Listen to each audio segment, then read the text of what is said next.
Questions in the night. Ethan sat in the dimly lit classroom, nervously tapping his pencil against the desk. It was long past school hours, and the hallway outside was silent. He had asked Mr. Carter, his history teacher, to stay late, but now that he was here, he wasn't sure how to begin.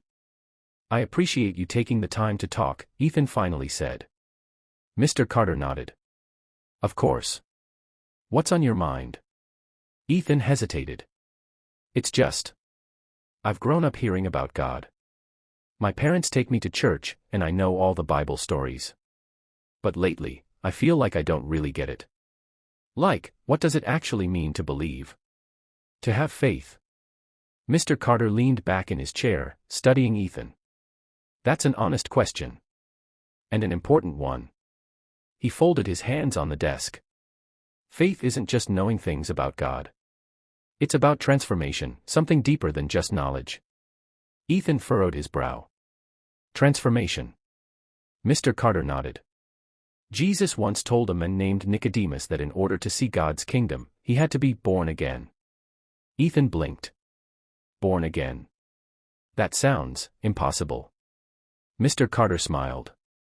"That's exactly what Nicodemus thought." "Modern setting, Ethan." Ethan shifted in his seat, trying to make sense of what Mr. Carter had just said. "Born again," Ethan repeated. "What does that even mean? How can someone start over?" Mr. Carter smiled. "It's not about starting over physically. It's about something happening inside you, a spiritual change." Ethan frowned. "So, it's like becoming a different person." "In a way, yes," Mr. Carter said. "It's realizing that faith isn't just about following rules or knowing Bible verses. It's about believing in Jesus in a way that transforms you from the inside out."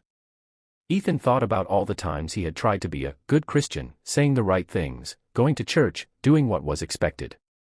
But this sounded different. "So, you're saying, faith is more than just knowing about God?" "Exactly," Mr. Carter said. "It's about trusting Him. Jesus told Nicodemus that God loves the world so much that He sent His Son, not to condemn it, but to save it. Believing in Jesus isn't about earning God's love, it's about receiving it." Ethan sat back, staring at the ceiling. He had always thought Christianity was about being good enough. But what if it was really about something else entirely? Ethan drummed his fingers on the desk, processing Mr. Carter's words. Believing isn't about being good enough. It's about receiving God's love. "But if faith is about believing in Jesus," Ethan said, "then what happens if I mess up? If I don't live up to it?" Mr. Carter leaned forward. "That's the thing, Ethan. Faith isn't about being perfect. It's about stepping into the light. Jesus said people often avoid the light because they don't want to face the truth about themselves. But when we come to Him, He doesn't reject us, He transforms us." Ethan hesitated. "So, you're saying that following Jesus means admitting I don't have it all together?" Mr. Carter nodded. "Exactly. When we come to Him honestly, He meets us where we are. He doesn't expect us to fix ourselves first. He just asks us to trust Him." Ethan exhaled slowly.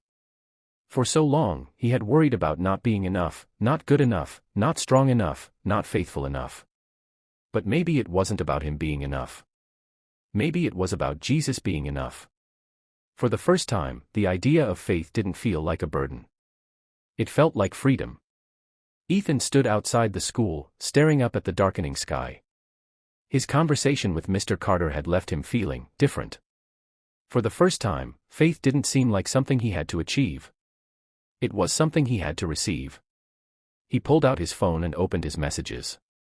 His youth group had a Bible study that night. Normally, he made excuses to avoid going. But now, maybe it was time to He hesitated, then texted his friend, "Hey, are you still going to Bible study? I think I want to come." Almost immediately, his friend replied, "Yeah. I'll pick you up. See you soon." Ethan exhaled, a small smile forming. Maybe he didn't have all the answers yet. But for the first time, he was ready to step into the light.